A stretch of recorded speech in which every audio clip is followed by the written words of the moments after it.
নমস্কার শ্রোতা বন্ধুরা, গল্প শুনতে আপনাদের সুস্বাগতম। বন্ধুগণ, আজকে গোপাল ভাঁড়ের একটি মজার কাহানি এনেছি। কাহানিটির নাম জাদুঘর গোপাল ভাঁড়। বন্ধুগণ, শুরু করার আগে আপনাদের অনুরোধ, এখনো যদি গল্প শুনোর সদস্য না হয়ে থাকেন তাহলে আজই চ্যানেলটি সাবস্ক্রাইব করে বেল আইকনটি ক্লিক করুন। এবার থারে গল্প শুরু করা যাক। মহারাজ কৃষ্ণচন্দ্র রায়ের দরবারে একজন জাদুঘর এসেছেন একদিন। খুব প্রসিদ্ধ, নাম ডাকে খুব মশহুর এই জাদুঘর। মহারাজ কৃষ্ণচন্দ্রের দরবারে নানা রকম জাদু দেখিয়ে সবাইকে খুব উৎসাহিত ও আনন্দিত করল।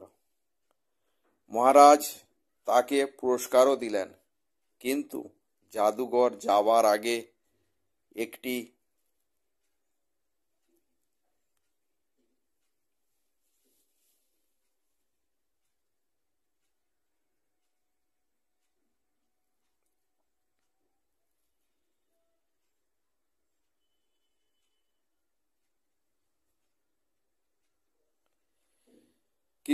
জাদুঘর যাবার আগে একটি প্রতিযোগিতা ছুড়ে দিয়ে গোপালকে হুঁশিয়ারি করে দিল। আর প্রতিযোগিতা এই রকম যে, মহারাজ, আপনার দরবারে গোপাল ভাঁড়ের তো খুব নাম শুনেছি, তো আমি গোপাল ভাঁড়ের সাথে একটু প্রতিযোগিতা করতে চাই। গোপাল ভাঁড় ব্যাপারটা বুঝে নিল এবং নিজেকে সাবধান করার জন্য সে আগেই জাদুঘরের উদ্দেশ্যে বলে ফেলল, হ্যাঁ জাদুঘর মশাই, আমি বুঝতে পেরেছি আপনি আমাকে কিছু চ্যালেঞ্জ জানাতে চান। জাদুঘর বলল, হ্যাঁ সত্যিই তাই।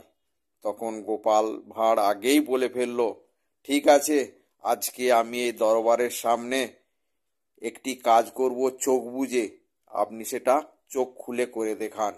যদি করতে পারেন তাহলে আপনার কাছে হার মেনে নেব, আর যদি না পারেন তাহলে আপনি হার মেনে মাথা নত করে ভগবানের এই মহারাজের দেয়া পুরস্কার ফেরত দিয়ে আপনি চলে যাবেন। জাদুঘর খুব খুশি হলো যে গোপাল এমন কি করবে যেটা আমি চোখ খুলে করতে পারবো না, অথচ গোপাল চোখ বন্ধ করে করবে। সে কথা শুনে মহারাজ কৃষ্ণচন্দ্র সভাসদদের সবাইকে শান্ত হয়ে বসতে বলল এবং গোপালকে বলল, গোপাল, তুমি তোমার জাদু শুরু করো।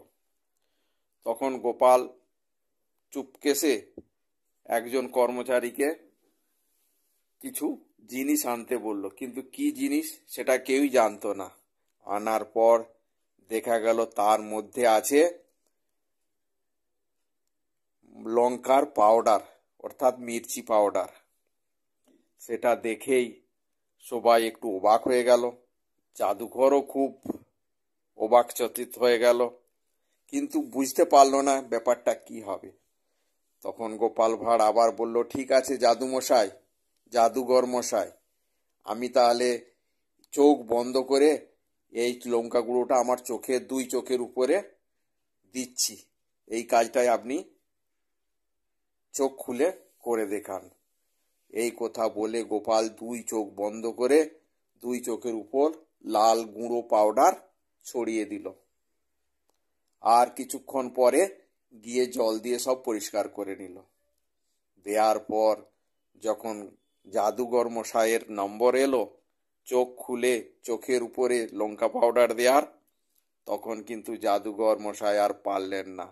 তিনি তার হার স্বীকার করলেন, আর দরবার সবাই গোপাল ভাঁড়ের জয় জয়কার করলো। আর মহারাজ কৃষ্ণচন্দ্রও গোপাল ভাঁড়কে পুরস্কৃত করলেন। তখন জাদুঘর তার মহারাজের দেয়া পুরস্কার ফিরে দিতে চাইলে মহারাজ মানা করলেন। গোপাল ভাঁড়ও বললেন, না, আমাদের রাজ্যে কাউকে পুরস্কার দেওয়া হলে সেই পুরস্কার ফেরত নেওয়া হল না। এ কথা শোনার পর জাদুঘর নিজেকে লজ্জিত বোধ করলো এবং সঙ্গে সঙ্গে দরবার ছেড়ে, কৃষ্ণনগর ছেড়ে সে অন্য রাজ্যে চলে গেল। তাহলে বন্ধুগণ, গোপালের জাদুঘরই কীরকম লাগলো আপনারা কমেন্টস করে জানাবেন। ভালো লাগলে লাইক করবেন, শেয়ার করবেন। আজকের গল্প তাহলে এখানেই শেষ করছি। জয় হিন্দ, জয় ভারত।